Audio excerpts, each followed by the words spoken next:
जय श्री राम। आज 14 जून 2025 है और आज आषाढ़ माह का तीसरा दिन है। आज शनिवार का दिन भी है और आज सूर्य वृषभ राशि में रहेंगे। तो आज हम यहाँ पर सुनते हैं शनिवार व्रत कथा। एक बार सभी 9 ग्रहों सूर्य, चंद्र, मंगल, बुध, बृहस्पति, शुक्र, शनि, राहु और केतु में बहस हो गई कि कौन सबसे बड़ा है। आपस में लड़ने के बाद सभी ग्रह देवराज इंद्र के पास पहुंच गए।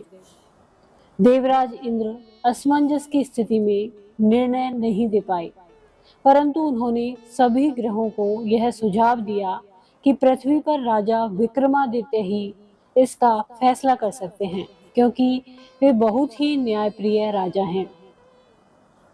सभी ग्रह पृथ्वी पर राजा विक्रमादित्य के पास गए और अपने आने का कारण बताया। राजा उनकी समस्या को सुनकर बहुत परेशान हो गए। उनका चिंतित होना स्वाभाविक था, क्योंकि जिसको भी किसी से छोटा बताया तो वही गुस्सा कर जाएगा। राजा ने काफी सोच विचार के बाद एक उपाय सोचा।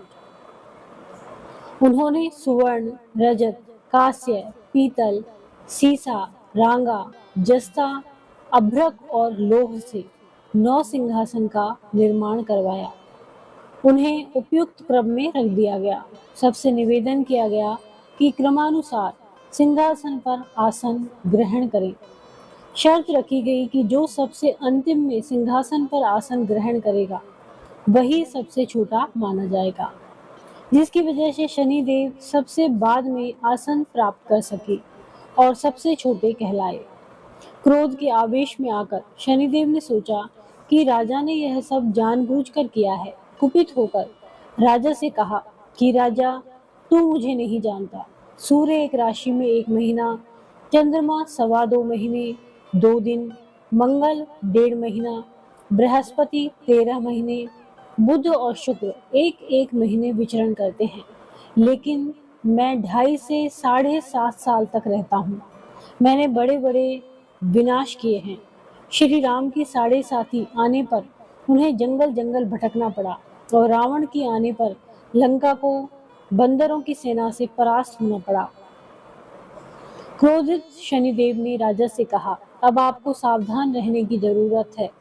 इतना कहकर शनिदेव कुपित अवस्था में वहां से चले गए।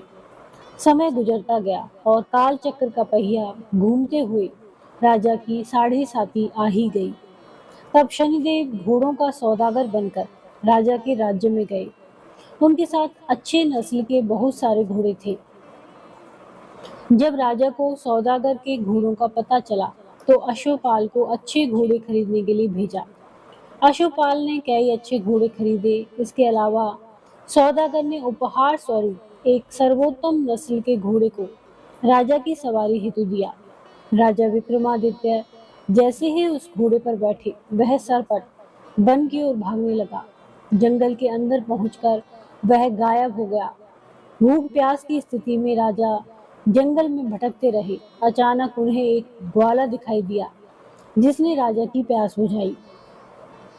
राजा ने प्रसन्नता में उसे अपनी अंगूठी देकर नगर की तरफ वो चले गए। वहां एक सेठ की दुकान पर पहुंचकर उन्होंने जल पिया और अपना नाम बीका बताया। भाग्यवश उस दिन सेठ की खूब आमदनी हुई। सेठ खुश होकर उन्हें अपने साथ घर लेकर गया। सेठ के घर में खूंटी पर एक हार टंगा था, जिसको खूंटी निगल रही थी। कुछ ही देर में हार पूरी तरह से गायब हो गया। सेठ वापस आया तो हार गायब था। उसे लगा कि बीका ने ही उसे चुराया है। सेठ ने बीका को कोतवाल से पकड़वा दिया और दंड स्वरूप राजा उसे चोर समझकर हाथ पैर कटवा दिए। अपंग अवस्था में उसे नगर के बाहर फेंक दिया गया। तभी वहां से एक तेली निकल रहा था, जिसको बीका पर दया आ गई। उसने बीका को अपनी गाड़ी में बैठा लिया। बीका अपनी जीभ से बैलों को हाँकने लगा। कुछ समय पश्चात राजा की शनि दशा समाप्त हो गई। वर्षा काल आने पर बीका मल्हार गाने लगा। एक नगर की राजकुमारी मनभावनी ने मल्हार सुनकर मन ही मन प्रण कर लिया कि जो भी इस राग को गा रहा है वो उसी से विवाह करेगी। उन्होंने दासियों को खोजने के लिए भेजा, परंतु वापस आकर उन सभी ने बताया कि वह एक अपंग आदमी है। राजकुमारी यह जानकर भी नहीं मानी और अगले ही दिन वह अनशन पर बैठ गई। जब लाख समझाने पर भी राजकुमारी नहीं मानी, तब राजा ने उसे तेली को बुलवा भेजा और बीका से विवाह की तैयारी करने के लिए कहा गया।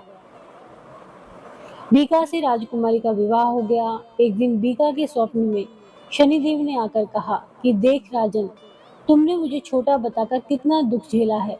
राजा ने क्षमा मांगते हुए हाथ जोड़कर कहा, हे शनिदेव, जैसा दुख मुझे दिया है किसी और को ऐसा दुख मत देना।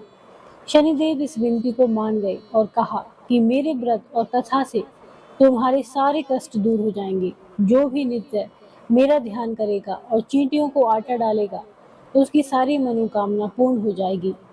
शनिदेव ने राजा को हाथ पैर भी वापस दिए। दूसरे दिन जब सुबह राजकुमारी की आंख खुली तो वह आश्चर्यचकित हो गई। बीका ने मनभावनी को बताया कि वह उज्जैन का राजा विक्रमादित्य है।